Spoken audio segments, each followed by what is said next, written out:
Part 2 of Detecting Hazardous Materials. Remember, compressed gas cylinders are not all color-coded. You cannot rely on nitrogen to be green, etc. Placards and labels are intentionally recognized system of colors and symbols and numbers that correspond to specific hazardous materials. Placards and labels are done through the U.S. Department of Transportation.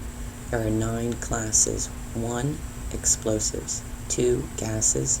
3. Flammable liquids. 4. Flammable solids. 5. Oxidizers. 6. Poisons. 7. Radioactive. 8. Corrosives. And 9. Other regulated material. On a placard, and we look at the DOT ID number, color it is, the symbol, and the DOT hazard class. Here are what the 9 classes of hazardous materials placards will look like. Ones are generally orange, the gases, class 2, vary in color. Flammables are red, class 3. Class 4, the flammable solids, also have various colors. Class 5, oxidizers and organic peroxides are yellow. Class 6, poison, has the skull and crossbones symbol and are white. Class 7, radioactive, has the radioactive symbol. Class 8, corrosives, are white with a black bottom. Class 9 is miscellaneous, and then dangerous.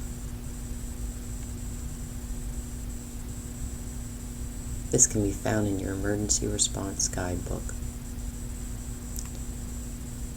What if there was no UNID number or chemical name can be found, but I can see a generic DOT placard? That is why you use the ERG to look up the number. And it takes you right to the orange section. There's a 1,000-pound rule for mixed loads of Table 2 materials of dangers. They are not to be used on cargo tank trucks. The consumer commodity label, other regulated material. We have danger signs that we do not load in passenger aircrafts. We also have a symbol label that shows it must point up, and a label that shows it may contain magnetized material to keep it away from the aircraft compass detector units. Here's an example showing this end up sticker on the package with chlorine, which is a gas that is poisonous.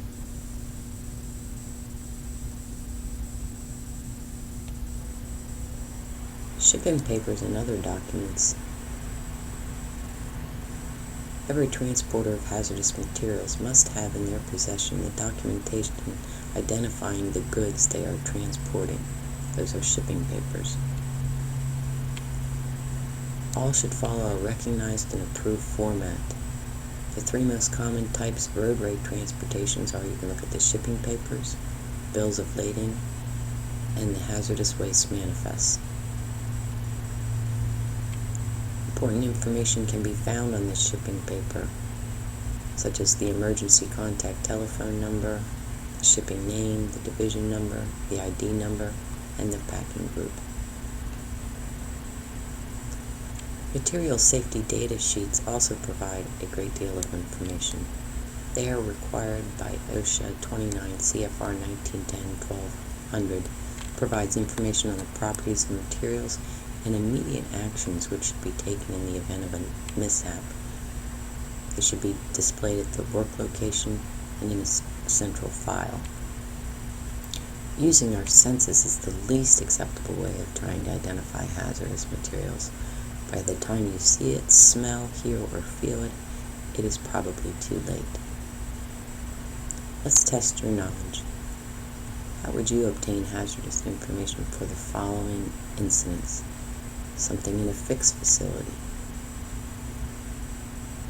something in a transportation, For a fixed facility, you could look at the occupancy and the location, look at the container shapes, go find their MSDS sheets, talk to the site manager, refer to their emergency planning documents, use markings and colors in your census, again, last resort.